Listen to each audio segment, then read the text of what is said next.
一起生活，你得了解盲人。其实演员也好，或者其实你想是塑造一个角色，去演好一个人物，我觉得你得深深得了解他。就是有句话是这样说你给什么样的人在一起，你会学上什么样的人。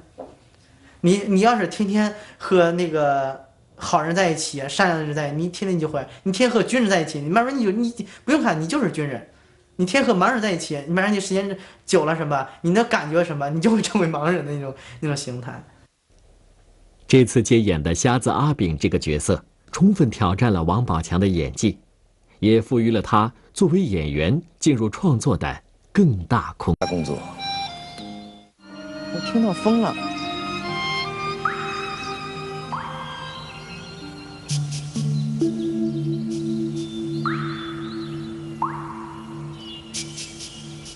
电视剧《暗算》借助了侦听破译这样一个题材，表现了很多精神层面的事情，如国家、使命、主义、理想等等。我们可以听到当初柳云龙的艺术追求也并不被所有人理解。常常周边会有人说，这是典型的有病。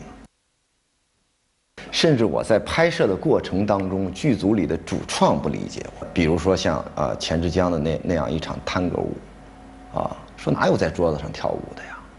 怎么能这么拍啊？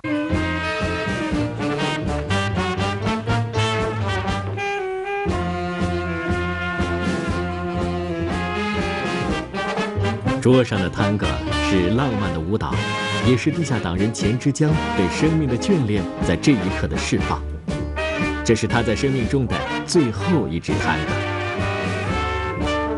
当太阳再次升起的时候，钱之江自己结束了自己的生命，用身体将情报送出，避免了地下党的一次灭顶之灾。因为导演的这种创作想法常常是很个人化的，只有我知道我最后拍完了这场戏，他所展示的将是一个什么精神层面上的东西。是，就是其中的一个人已经去了。这么大的天地，白茫茫一片，没有了，什么也没有了，就剩下我一个人了。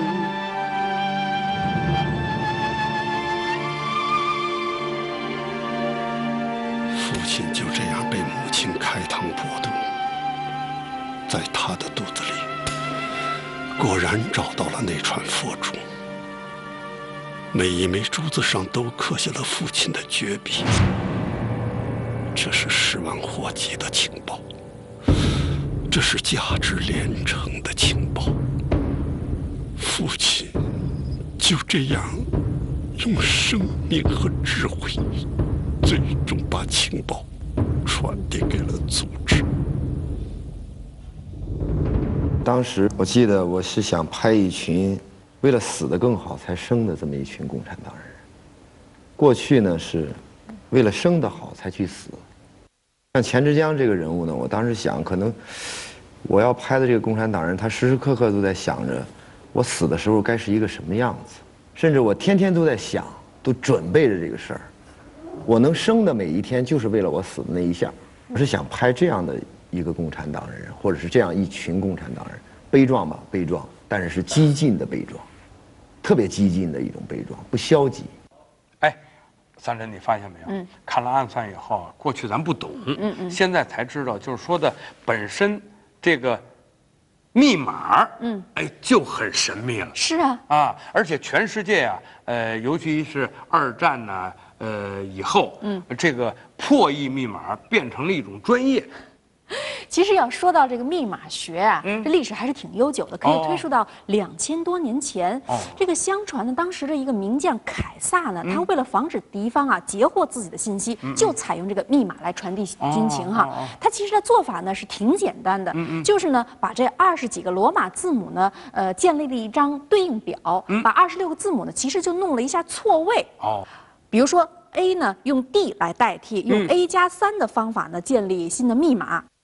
看得出来，这密码学呀，它太神秘了。是，正像暗算当中啊，这个男主角安在天说的一句话，他说。跟这个密码打交道，就仿佛跟死人打交道一样。对，他不开口啊，你只能自己开，是不是？没错。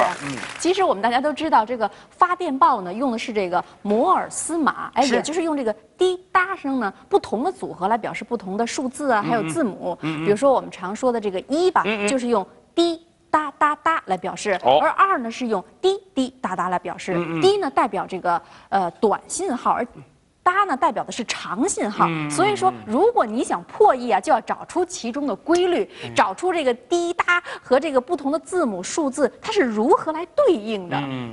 哎，看起来这是一传奇故事。是。哎，不过我告诉你，我倒想再告诉你一个传奇，还有更传奇，比你这还神秘。有一个盲人，他可以凭着耳朵的听力来判断出生婴儿的血型和他的血缘人。你不觉得这很神秘吗？瞎子阿炳。哎呀，要照您这么说，我觉得呀，他们就是一群靠耳朵来打江山的人。没错，他们这双耳朵太神奇了，因为呢，他们不但能够听到这个天籁之音，更能够听出这个无声之音和秘密之音。凭着这种特殊的超能的感觉啊，他曾经截获了很多敌人的密电码。是吗？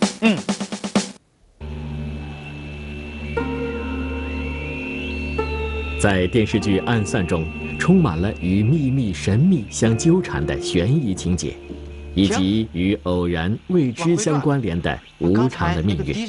让我听一下。最扣人心弦的是混合着天才与痴傻的瞎子阿炳一生曲折坎坷的命运。慢一点。在这里，演员王宝强用他纯真质朴的表演直击人心。为了塑造好瞎子阿炳的形象，他还专门到盲人学校体验生活。不会错的。电视剧《暗算》的时候，你说演个盲人，还是一个睁眼瞎子，难度在，因为你作为一个没有学过专业表演的演员，可能难度会真的是很大。但是我不会退缩，我会去努力，我怎么去把这个角色拿下来。刘云龙说，睁着眼睛说瞎话是比较难的，但是那天我做到了。这是一块从人们的感知和足迹中切割下来的禁地，这里不属于时间和空间，只属于神秘和绝密。谁只要步入了，谁就永远属于神秘和绝密，属于了国家和人民。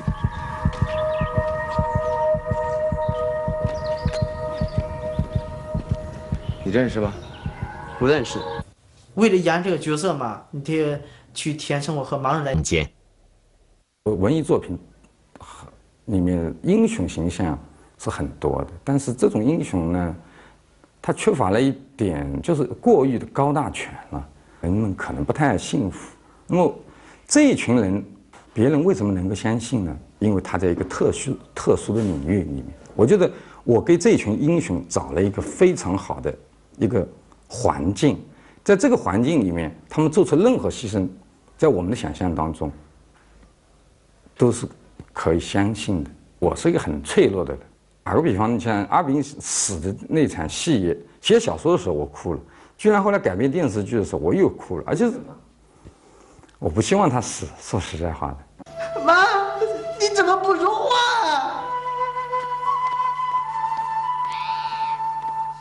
这个就是故事本身、情节本身来说，他应该死。但是从我情感，等于我和他相依相伴那么长时间，我确实对这个人已经有很大的、很深的感情。我真的不希望他死。但是故事本身，他确实应该死。就那种感情，我觉得是很打击人。